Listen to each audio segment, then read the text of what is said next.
বাস্তুকথা চ্যানেলে স্বাগত। আজ বাড়ির উত্তর দিক নিয়ে আলোচনা করব। বাস্তুশাস্ত্রে উত্তর দিক অত্যন্ত শুভ এবং ধনসম্পত্তির দেবতা কুবের ও দেবরাজ ইন্দ্রের দিক হিসেবে পরিচিত। এই দিকটি সুস্বাস্থ্য, সমৃদ্ধি, কেরিয়ার উন্নতি এবং ইতিবাচক শক্তির প্রধান উৎস। উত্তরমুখী বাড়ি বা উত্তর দিকের খোলা জায়গা আর্থিক উন্নতি ও ব্যবসায়িক সাফল্যের জন্য বিশেষ সহায়ক বলে জানায়। উত্তর দিক পরিষ্কার ও খোলা রাখলে ঘরের ধনসম্পত্তি বৃদ্ধি পায়। উত্তর দিক সিন্ধুক, আলমারি বা টাকা রাখার জায়গা।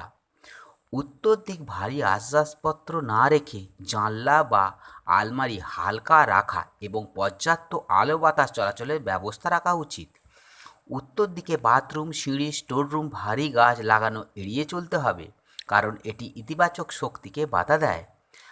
আপনার বাড়ির উত্তর দিকটি সব সময় পরিষ্কার পরিচ্ছন্ন রাখা উচিত।